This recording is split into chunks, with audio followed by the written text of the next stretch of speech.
Денес се одбележува Светскиот ден на чисти планини. Колку планините се привлечни за планинарите и за рекреативците?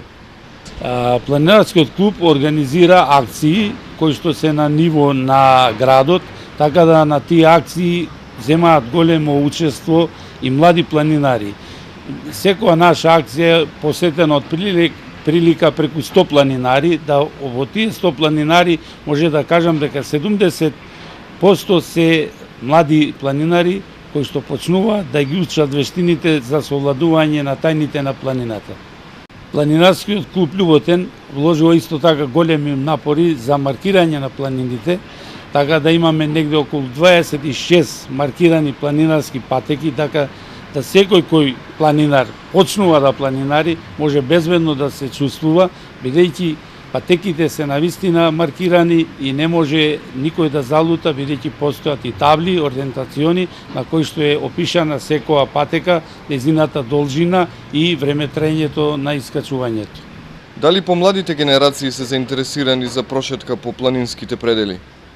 Планинарскиот клуб Љуботен Тетово, кој што действува на овие простови, вложува напори да планинарството го анимира меѓу младите планинари. Така да ние во основните училишта преку наставниците по физичка култура, исто така и во средните училишта, вложуваме напори да ги анимираат децата, да што повеќе засакаат планината, да ги запознаат со доприносите што самата планина ги дава во нивниот психофизички развој. Можам да кажам дека младината зема се повеќе учество во нашите акции, така да во акцијата која организиравме за искачување на кораб по повод националниот празник, бевме 24 планинари, од тоа можем да кажам дека само 7 планинари беа од постара возраст, додека другите планинари беа помлади планинари, кои што зедоа учество и кои што стварно беа воодушевени од планината и нивните зборови беа дека поново ќе дојдеме да ги освојуваме врвовите или на Шара или на другите планини низ Македонија, а и на Балканот. Успевате ли да ги одржите чисти планините?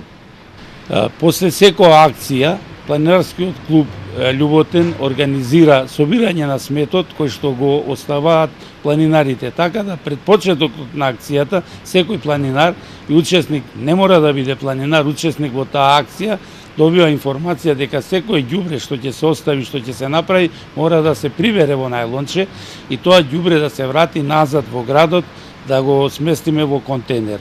Значи во тој поглед, после секоја наша акција, може да кажеме и најмасовната акција Тито врв останува чист, бидејќи целиот смет што се остава горе се собира било од организаторот, било од членовите кои што учествуваат на тој марш, да планината навистина остане чиста за наредните планинари кои ќе се качат да имат да видат една чиста и убава планина.